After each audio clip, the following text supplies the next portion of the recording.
Pada hari Rabu, tanggal 9 November tahun 2022, seorang petugas PLN mendatangi sebuah rumah di Kompleks Perumahan Citra Garden 1 Extension, Kalideres, Jakarta Barat.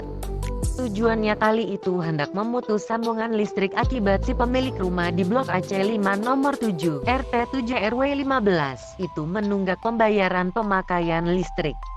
Namun ternyata rumah terkunci. Hal ini kemudian disampaikan petugas PLN kepada Asyung, ketua RT setempat.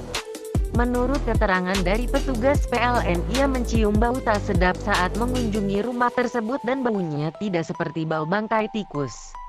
Warga juga sudah sepekan terakhir mengeluhkan aroma busuk yang diduga bau bangkai binatang dan aromanya tidak kunjung hilang meski sudah disemprot desinfektan. Semakin curiga dengan berbagai laporan yang masuk. Di hari Kamis tanggal 10 November tahun 2022, Asyung bersama beberapa warga mencoba mendobrak pagar rumah tersebut untuk mencari tahu sumber bau tak sedap itu. Betapa terkejutnya, Asyung mendapati putri pemilik rumah tengah tertidur dalam kamar dari jendela depan rumah, diiringi bau busuk yang makin menyengat. Temuan tersebut kemudian segera dilaporkan kepada pihak Polres Jakarta Barat. Setelah mendobrak pintu rumah, mereka menemukan keempat anggota keluarga di rumah tersebut, yaitu Kepala Keluarga Rudianto Gunawan, 71 tahun, sang istri Reni Margareta, 68 tahun, putrinya Dian Febiana Apsari Dewi, 42 tahun, beserta adik Rudianto, Budianto Gunawan, 68 tahun, dalam kondisi tidak bernyawa di lokasi yang berbeda. Jasad sang ibu dan puterinya dalam posisi tidur di kasur kamar depan. Adik ipar duduk terlentang di ruang tamu, sedangkan jasad sang ayah berada dalam posisi tidur di kasur kamar belakang. Lalu, apa yang terjadi dengan keluarga ini? Apa penyebab kematian keempat orang ini? Berikut kemunculan teori dan fakta terkait kasus kali ini.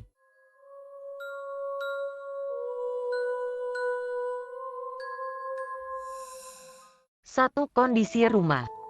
Saat keempat korban ditemukan, rumah dalam kondisi terkunci dari dalam dan terhalang tempat jemuran dari besi. Selain itu, menurut pihak kepolisian yang melakukan pengecekan pada Kamis malam, mengungkapkan bahwa rumah tersebut dalam kondisi rapi. 2. Kondisi jenazah.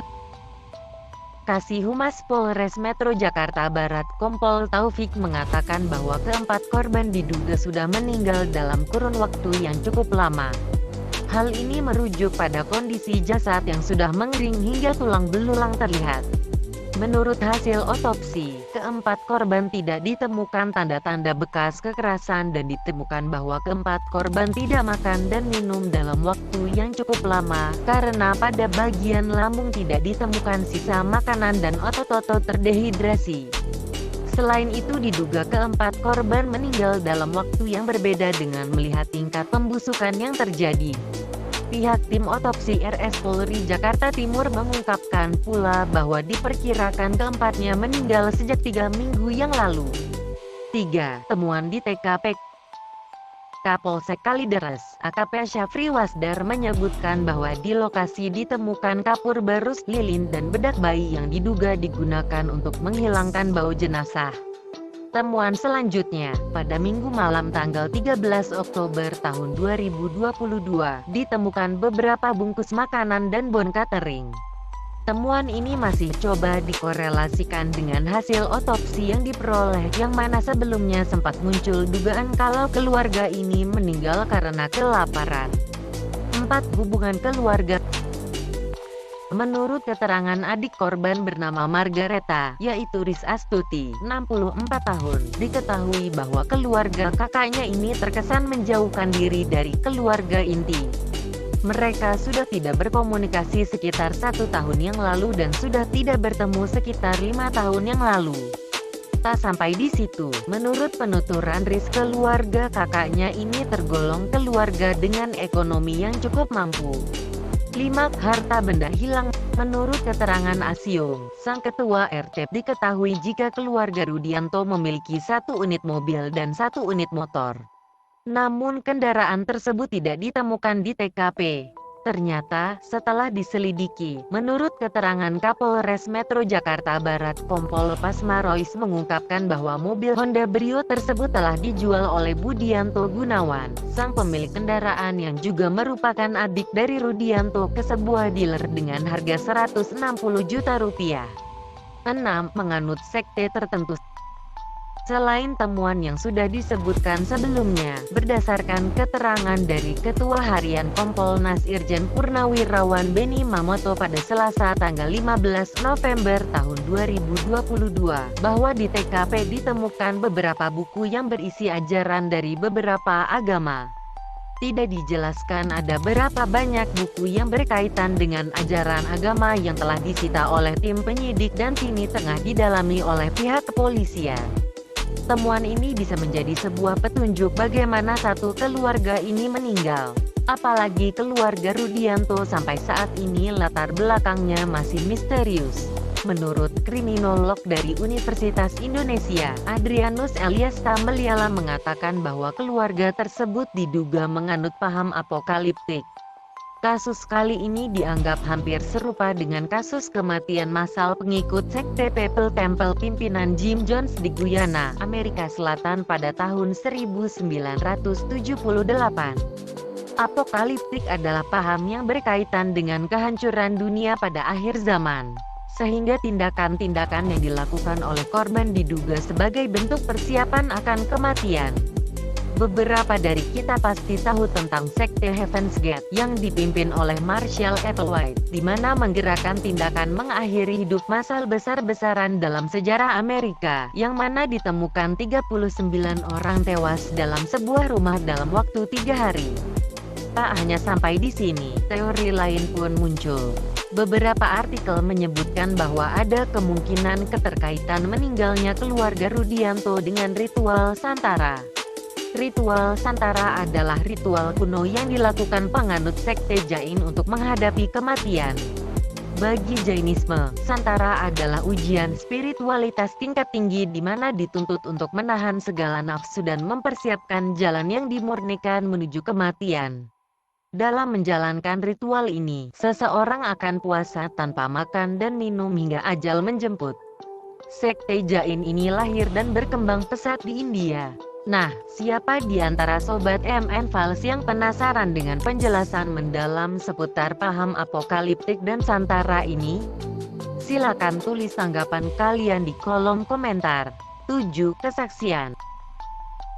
Sebelumnya, seperti yang kita tahu, petugas PLN sempat menanyakan terkait tunggakan listrik di rumah tersebut yang belum terbayar sejak Agustus tahun 2022. Rupanya keluarga tersebut tampak pasrah saat petugas PLN hendak mencabut listrik di rumahnya, dengan balasan pesan, "Tidak apa-apa." Asyung bercerita pada tanggal 5 September petugas PLN mengirimkan surat tagihan listrik dan berniat memutus listrik rumah keluarga Rudianto. Namun Asyung mencegah dan meminta petugas untuk lebih dulu menghubungi pemilik rumah. Asyung yang rumahnya berseberangan dengan rumah keluarga Rudianto, mencoba menghubungi keluarga Rudianto melalui WhatsApp. Asyung menanyakan pada putri Rudianto, "Dian, itu kok lampu gelap rumah kamu sudah terjual?"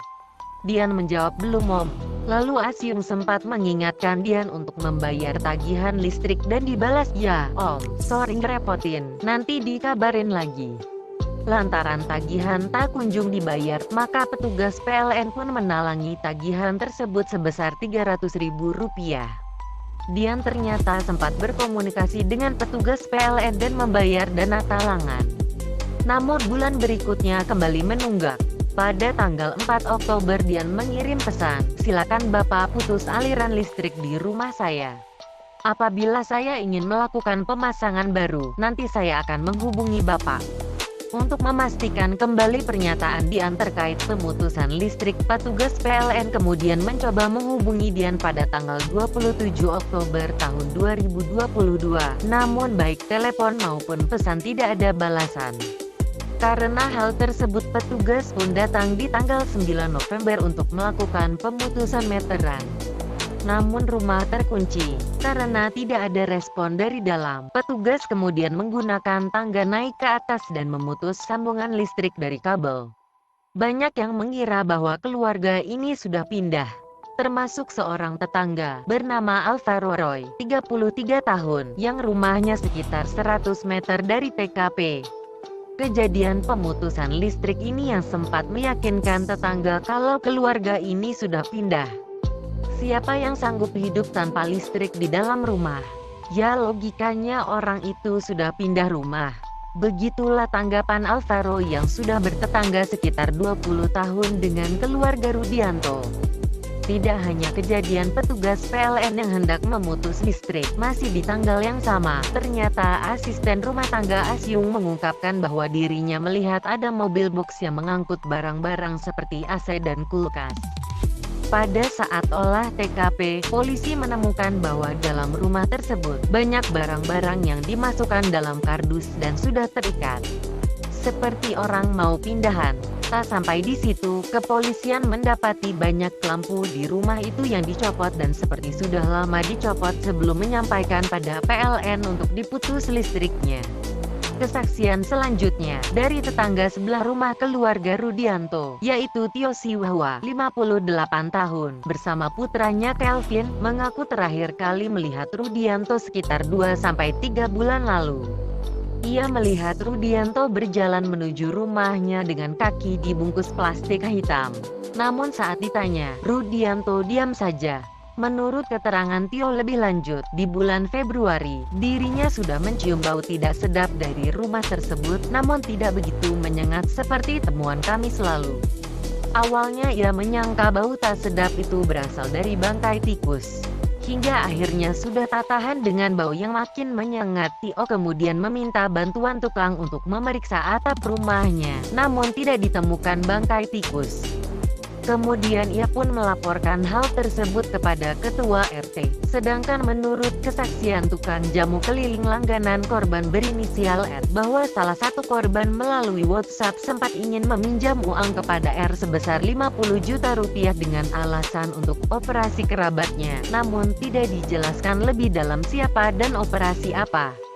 Diketahui bahwa pemilik rumah memesan jamu tak setiap hari, terkadang 2 pekan atau sebulan sekali. Namun sejak pandemi, keluarga ini tak pernah lagi memesan jamu pada R. Memang keluarga Rudianto ini dikenal tetangga cukup tertutup. Tidak banyak yang mengetahui latar belakang kehidupan keluarga ini, baik itu aktivitas sehari-hari maupun pekerjaannya. Hanya sesekali nampak memesan makanan lewat aplikasi ojol atau saat penyemprotan fogging. Keluarga ini pun juga tidak tergabung dalam grup WhatsApp warga setempat seperti yang diungkapkan pula oleh Alvaro Roy. Pihak keluarga inti pun ragu bila keluarga Rudianto meninggal karena kelaparan. Handoyo, yang merupakan ipar dari korban Margareta, suami Riz Astuti, mengungkapkan bahwa ekonomi keluarga Rudianto terbilang mampu. Sang ibu dulunya berjualan kue, sang bapak kerja kantoran. Hal tersebut senada dengan pernyataan Riz tak pernah mendengar keluarga Rudianto mengeluh tak punya makanan. Bahkan sewaktu masih tinggal di Gunung Sahari, keluarga Rudianto suka memberikan bingkisan kepadanya saat ultah. Tersiar kabar bahwa keluarga Rudianto memiliki aset senilai 3,8 miliar rupiah. Hal ini berdasarkan keterangan tokoh pemuda Jakarta Barat Umar Abdul Aziz yang menerima informasi bahwa nilai aset rumah dari keluarga Rudianto senilai 3,8 miliar rupiah, termasuk juga kendaraan pribadi, berupa Honda CR-V yang kemudian ganti dengan Honda Brio. Dikutip dari Kompas, informasi terbaru datang dari mantan ketua RT bernama Muhammad Munji, 70 tahun, yang mengungkapkan fakta mengenai kehidupan keluarga Rudianto semasa kecil di Gunung Sahari sejak 1960-an. Seperti yang kita tahu, keluarga Rudianto sempat tinggal di Gunung Sahari Utara, Jakarta Pusat. Diketahui sebelum menikah dan memiliki anak, Rudianto dan kedua adiknya tinggal bersama orang tuanya, Tan Giok Chin, yang dikenal sebagai pengusaha percetakan. Munji menceritakan bahwa di tahun 1997, sang ayah terjatuh di kamar mandi rumah. Namun, tidak mendapatkan perawatan baik dari anak maupun menantu. Hanya terbaring di kasur hingga ajal menjemput. Tak berselang lama, sang istri pun menyusul kepergian sang suami. Rumah itu kemudian dijual. Menurutnya, kematian yang dialami keluarga Rudianto lebih kepada karma, bukan karena kelaparan, karena latar belakang ekonominya terbilang cukup mampu. Tak hanya sampai di situ. Dikutip dari Tribun News, Budianto, adik Rudianto, kerap mendapat gunjingan dari warga. Rumor yang beredar mereka disebut menjalin hubungan dengan 2 suami dan 1 istri. Budianto juga diketahui ikut dengan keluarga Rudianto pindah ke Kalideres, namun kesaksian berbeda datang dari sepupu Margareta, yaitu M 67 tahun, yang mengungkapkan bahwa keluarga Rudianto bukan orang yang tertutup. Namun M tidak lagi berkomunikasi dengan Margareta sejak keluarga itu pindah ke Kalideres. Hal senada juga diungkapkan teman masa kecil Dian, yaitu F, 40 tahun, yang mengungkapkan bahwa Dian dan keluarganya dikenal baik dan sangat ramah apalagi ketika dirinya bertandang ke rumah Dian. Namun keduanya pun terpisah, kala keluarga Dian pindah ke Kalideres. 8. Kremasi. Keempat jenazah yang sebelumnya direncanakan akan dikremasi pada Minggu tanggal 13 November ditunda lantaran menanti keluarga yang tiba dari Jogja. Menurut keterangan Asyung, rencananya akan dikremasi di rumah kremasi di Cilincing, Jakarta Utara. Namun penuh. Selain itu, pihak kepolisian juga hendak menuntaskan pengumpulan data hasil otopsi di hari Minggu. Karena beberapa faktor tersebut, maka rencananya keempat jenazah akan diambil oleh pihak keluarga korban di hari Senin tanggal 14 November. Namun hingga Selasa tanggal 15 November pihak keluarga korban belum tampak mendatangi RS Polri Jakarta Timur. Pihak rumah kremasi juga masih belum mendapatkan info dari pihak keluarga korban terkait pendaftaran kremasi keempat korban tersebut. 9. Sampah dalam rumah.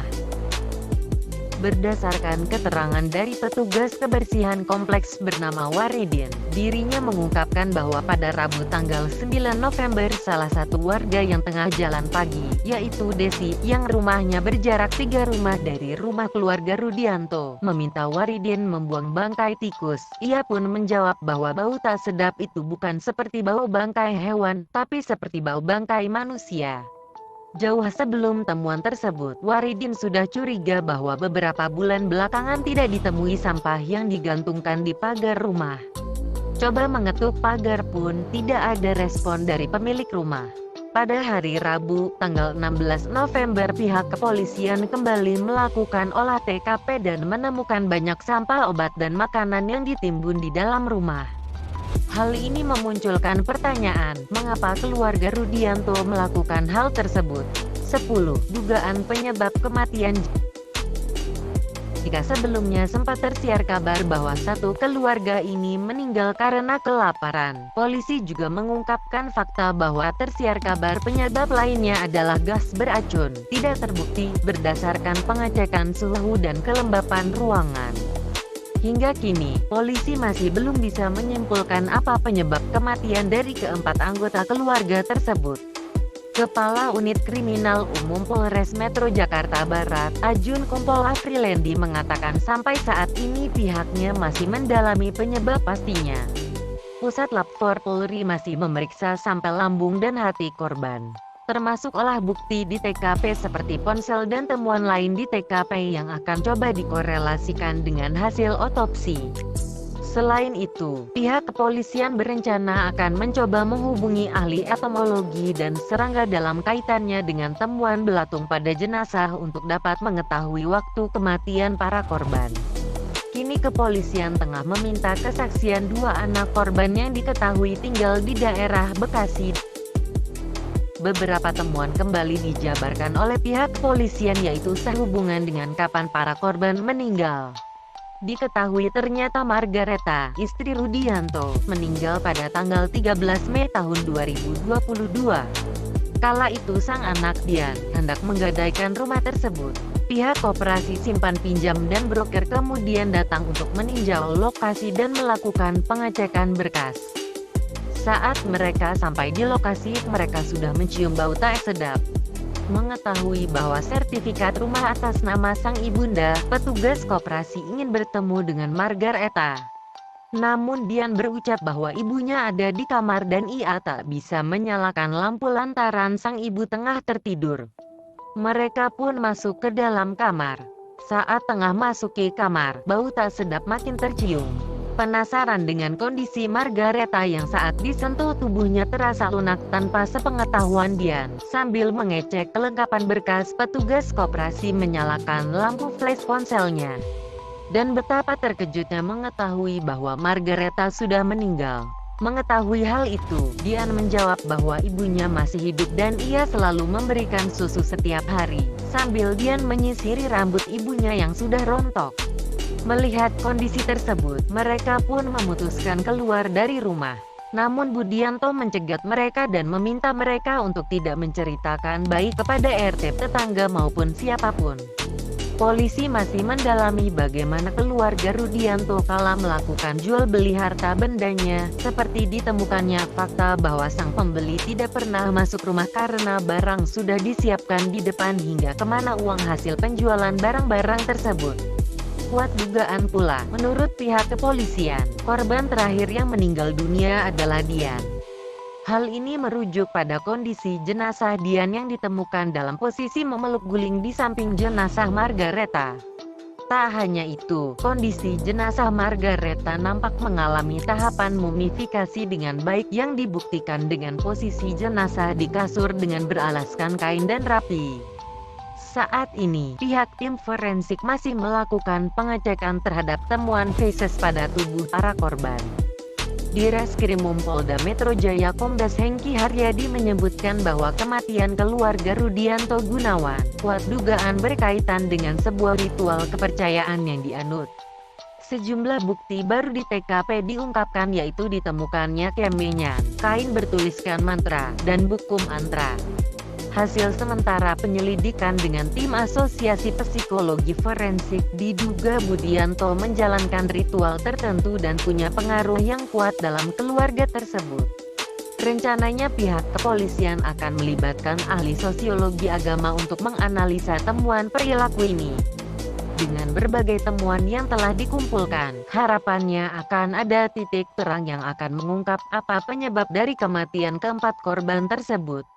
Dari ulasan kasus kali ini, bagaimana menurut sobat, apakah penyebab dari tewasnya satu keluarga ini? Mana teori yang paling masuk akal yang didukung dengan fakta di TKP?